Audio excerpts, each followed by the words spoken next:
నాకు జరిగింది ఏంటంటే నేను బాగా అబ్జర్వ్ ఎక్కువ చేస్తా. ఓకే. నేను బాగా ఇన్స్పెక్టర్ అయ్యేంత వరకు కూడా, ఇన్స్పెక్టర్ అయిన చాన్నాళ్ళ వరకు కూడా రైళ్లలో, బస్సులలో ప్రయాణం ఎక్కువ చేసేది మేము. ఇన్స్పెక్టర్ ఎన్ని ఇయర్స్ చేశారు సార్? ఇన్స్పెక్టర్గా 2002 నుంచి 2010 వరకు చేసిన. 8 ఇయర్స్. ఎస్ఐగా 13 ఇయర్స్ చేసిన. ఇది మీరు ముదోల్లో డ్యూటీలో ఉన్నప్పుడు ఇప్పుడున్న సిఎస్ శాంతికుమారి గారు అప్పుడు కలెక్టర్ ఉన్నారు అని చెప్పి ఏంటి సార్ దాని ప్రత్యేకత ఏంటి సార్? మేడం అంటారు కూడా మీరు పనిచేసారన్న కదా. నేను ముదోల్ ఎస్ఐగా 1 ఇయర్ చేసినప్పుడు, ఓకే, 1 ఇయర్ చేసినప్పుడు ఏంటంటే ఇప్పుడు మన సిఎస్ గారు శాంతికుమారి మేడం ఐఏఎస్ ఆఫీసర్, ఆవిడ కలెక్టర్ ఉండే అప్పుడు. సందీప్ శాండిలియా సార్ ఏమో మాకు ఎస్పీ గారు ఐపీఎస్ ఆఫీసర్. ఓకే. మన ఎలక్షన్లో సిటీ సిపి చేసిండ్రు కదా. అవును. అయితే అప్పుడు నేను అక్కడ ఎస్ఐ ఉన్నప్పుడు ఏంటంటే అదే టైంలో కార్గిల్ వార్ జరిగింది. కార్గిల్ వార్ జరిగినప్పుడు ముదోల్ చూడటానికి అది అసెంబ్లీ కాన్స్టిట్యున్సీ కూడా ముదోలు. అవును అవును. ఇప్పుడు కానీ అంటే అప్పటి నుంచి కూడా, అప్పటి నుంచి అప్పుడు గడ్డన్న గారు ఉండే, తర్వాత నారాయణరావు పటేల్ ఎవరు ఉండే, ఇట్లా టీడీపీ కాంగ్రెస్ నుంచి చాలా ఓల్డ్ కాన్స్టిట్యున్సీ.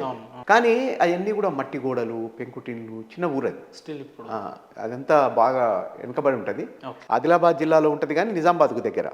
అయితే ఆ కార్గిల్ వార్ జరుగుతున్న క్రమంలో ఏంటంటే ఇక అక్కడ టీచర్స్ అండ్ ఎంప్లాయీస్ అసోసియేషన్ ఒకటి ఉంటుండే, తర్వాత బీసీ వెల్ఫేర్ అసోసియేషన్ ఒకటి, ఇట్లా వీళ్ళందరితో కలిసి ఇండియన్ ఆర్మీకి సపోర్ట్లో కొన్ని కార్యక్రమాలు చేసినాం మేము. తర్వాత ఇండియన్ ఆర్మీ వెల్ఫేర్ ఫండ్ కోసం అని చెప్పి కాంట్రిబ్యూట్ చేయడానికి డబ్బులు కలెక్ట్ చేసినాం అన్నట్టు. ఫండ్ కలెక్షన్ చేసిన దాంట్లో ఇక నేను దగ్గరుండి వాళ్ళతో చేపించేది, ఎక్కువ నాకు పోవటానికి కుదరకపోయేది. చేసిన దాంట్లో అప్పుడు దగ్గర దగ్గర 1,86,000 ఏమో కలెక్ట్ చేసినాం ఆ రోజుల్లో. It is in 99. Bulk amount. 99లో ముదోల్ ఏరియాలో 1,86,000 వసూలు చేయటం అంటే అది మామూలు విషయం కాదు అది. అయితే అప్పుడు మేడంని రిక్వెస్ట్ చేసినాం, ముదోల్ వచ్చి ఒక పెద్ద బహిరంగ సభ ఏర్పాటు చేసినాం మేము. అప్పుడు వర్షము, తుంపర్లు గింపర్లు పడుతున్నా కూడా రైతులు అందరూ కూడా బాగా పెద్ద గ్యాదరింగ్ అయింది. గవర్నమెంట్ స్కూల్ కాంపౌండ్లో పెట్టినాం. మేడం పర్సనల్గా వచ్చి ఆ మీటింగ్ అటెండ్ చేసి మేము ఇచ్చిన డీడీ తీసుకొని వెళ్ళినారు. తర్వాత మేడం ఆ డీడీ ఆర్మీ వెల్ఫేర్ ఫండ్కు పంపించి మళ్ళీ ఆ లెటర్ కూడా మాకు కాపీ పంపారు, ఇట్లా దాని యొక్క కాపీ పంపించినామని. అట్లా ఆ కలెక్టర్ గారు ఇవాళ మన స్టేట్కు చీఫ్ సెక్రటరీగా ఉండటం అనేది మంచిగా అనిపించింది. అట్లా ఇప్పుడు ఇప్పుడు వెళ్తే గుర్తుపట్టే అవకాశాలు ఏమైనా ఉంటాయి సార్? అంటే మీరు అంటే అది ఎప్పటి ముచ్చట, 99 మనం 24లో ఉన్నాం. గుర్తుండొచ్చు, ఉండకపోవచ్చు. కలిసే ప్రయత్నం చేయలేదా సార్ సిఎస్ గారిని? లేదు, వెళ్ళలేదండి. ఎందుకు సార్? మీరు ఇంటర్వ్యూలో ఇంతసేపు నేను ఇప్పటివరకు సీఎంని కలవలే అంటున్నారు, డిప్యూటీ సీఎంని కలవలే అంటున్నారు. మామూలుగా మీలాంటి వ్యక్తులు రాజకీయాలు రావాలన్నప్పుడు పెద్ద పెద్ద నాయకుల్ని కలవాల్సిన అవసరం కూడా వస్తుంది కదా. మీరు ఇప్పుడు ఎందుకు ఇప్పటివరకు కలవలేదు? టైం సెట్ కాలేదు, పోవాలి, కుదరలేదు. ఇక నుంచి మొదలు పెడతారా యుద్ధం? యుద్ధం కాదు, ఆ యుద్ధం అనే పదం మంచి పదం కాదు, అది కరెక్ట్ వర్డ్ కాదు. అది ప్రయత్నం చేద్దాం, కలిసే ప్రయత్నం చేస్తా. ఎందుకంటే వాళ్ళంతా ఇప్పుడు మంత్రులు బిజీగా ఉన్నారు, కొత్త ప్రభుత్వము, రకరకాల ఛాలెంజెస్ ఉన్నాయి వాళ్ళ ముందు. నెక్స్ట్ పార్లమెంట్ ఎలక్షన్స్ రాబోతున్నాయి, వాళ్ళ బిజీలలో వాళ్ళు ఉంటారు.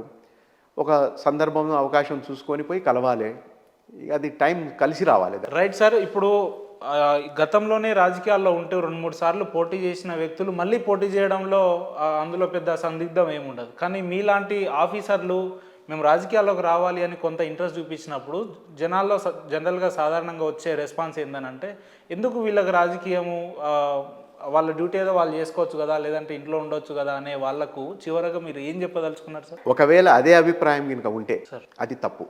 ఎందుకు తప్పు అంటే రాజకీయం అనేది అది విస్తృతమైనది. అసలు మనకు తెలియకుండానే మన జీవితంలో రాజకీయం ఉంటుంది, ఇది గ్రహించాలి మనం. ఎట్లయితే మనిషి జీవితంలో నేను ఇందాక చెప్పినట్టు ట్రాఫిక్ గురించి, ఆ ట్రాఫిక్ మనిషి జీవితానికి అనుబంధం కలిగి ఉంటుంది. ఓకే, అట్లనే రాజకీయం కూడా మనకు తెలియకుండానే మన జీవితంలో ఉంటుంది. అది ప్రతి ఒక్కళ్ళకు కూడా కొత్త కొత్త ఆలోచనలు ఉంటాయి. ఒక ఆలోచించే విధానము, దాన్ని అమలుపరిచే విధానము ఎవరికి వాళ్ళకు ఓన్ ఉంటుంది. కొత్త వాళ్ళు వచ్చినప్పుడే ఈ మూసలాంటి పద్ధతి పోయి ఒక కొత్త పుంతలు తొక్కుతాయి. మీరు ఎప్పుడన్నా గమనించండి, ఒక కొత్త ఎమ్మెల్యే కావచ్చు, కొత్త ఎంపీ కావచ్చు, కొత్త మంత్రి కావచ్చు, కొత్త ప్రభుత్వం కావచ్చు, వచ్చినప్పుడు ఒక కొత్త విధానం తెర మీదకి వస్తుంది.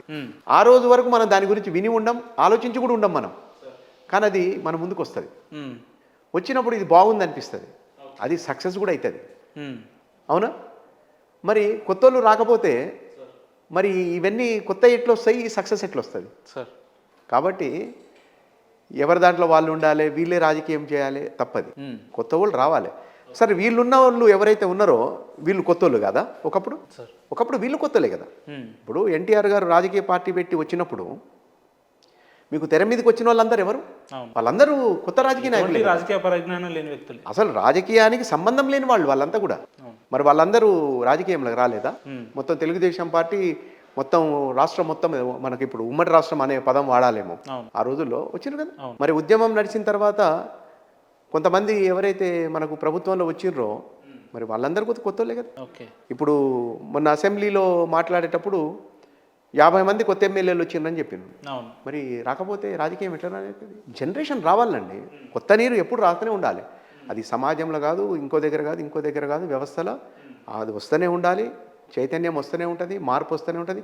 ఆ కొత్త వాళ్ళు వచ్చినప్పుడే ఆ చైతన్యం వస్తుంది. సరే, మీరు చెప్తున్నట్టు మీరు రాజకీయాల్లోకి వస్తే సరే మీ పార్టీలో ఉండి మిమ్మల్ని ప్రత్యర్థులుగా అనుకునే వ్యక్తులు వాళ్ళు పెట్టే ఇబ్బందులను మీరు తట్టుకొని ముందుకు వెళ్ళగలుగుతారా సార్? మీ పార్టీలో అనేది కాదు అది. సరే, వాట్ ఎవర్ ఇట్ పార్టీ, మీరు ఏ పార్టీని చూస్ చేసుకుంటే అదే పార్టీలో మీరు ప్రత్యర్థులు అనే వ్యక్తులు తయారవుతారు. అప్పటికప్పుడు నేను పోలీస్ డిపార్ట్మెంట్ లో ఉన్నా, ఇప్పుడు నాకు పార్టీ అనుకుంటున్నారు అని చెప్పి మాకు విశ్వసనీయ సమాచారం చెప్తాను, నేను ఒప్పుకుంటా. కానీ మీ పార్టీ అంటే నాకు స్టిక్కర్ అంటించినట్టు ఇప్పుడే లేదు సార్, రావాలని అనుకుంటున్నారు కాబట్టి ఒకవేళ ఏ పార్టీలో మీరు వెళ్ళినా కూడా అక్కడ మీకు ఆబ్వియస్ గా ప్రత్యర్థులు అనే వాళ్ళు తయారవుతారు. వాళ్ళు పెట్టే ప్రలోభాలకు, ఇబ్బందులకు మీరు ఎట్లా తట్టుకొని ముందుకు వెళ్ళగలుగుతారు సార్? 5 సంవత్సరాలు పోలీసులో చేసిందే, ఎన్ని తట్టుకొని ఉంటా? ఇది పెద్ద లెక్క కాదంటారా? ఎస్ఐ నుంచి ఎస్పీ ర్యాంక్ దాకా వచ్చిన. అవును. ఎన్ని చూసుంటా, ఎంతమందిని కలిసి ఉంటా, ఎన్ని మాటలు మాట్లాడుంటా, ఎన్ని పనులు చేసి ఉంటా, ఎన్ని సమస్యలు పరిష్కరించుంటా. అన్ని చేయగలిగినోడిని వీళ్ళందరూ మళ్ళీ అన్నల తమ్ములే అవుతారు కదా లోపలికి పొంగనే. పరిష్కరించుకోలేమా? మనము ప్రత్యర్థులు, శత్రువు ఎందుకు, ఈ భావన ఎందుకు అంటున్నా నేను. సరే సార్, ఇది ఇప్పుడు మీకు ఇప్పుడు ఉండకపోవచ్చు, కానీ రేపు రాజకీయ పార్టీకి వచ్చిన తర్వాత అవతల వ్యక్తిని విమర్శించాల్సి వస్తుంది, మాట్లాడాల్సి వస్తుంది కదా సార్. నేను అదే చెప్తాను. ఆ సమయాన్ని మీరు ఎట్లా అధిగమిస్తారు? నేను అదే చెప్తాను. మన లైఫ్ ఎట్లాంటిదంటే, ఎక్కడన్నా ఒక సొసైటీలకు మనం కొత్తగా ప్రవేశం చేసినప్పుడు ఇంకోటి కానీ ఎట్లుంటుందంటే, రైలు ప్రయాణం లాంటిది మనది. ఇప్పుడు ఒక ప్రాంతం నుంచి బయలుదేరిన రైలు వచ్చి ఒక స్టేషన్లో ఆగింది అనుకోండి, అది కొన్ని నిమిషాలే ఆగుతుంది, ఒక 2 నిమిషాలు 3 నిమిషాలు.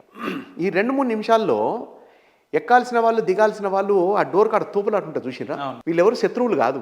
ఎక్కాలనే దాంట్లో వీళ్ళు ఉంటారు, దిగాలనే దాంట్లో వాళ్ళు ఉంటారు.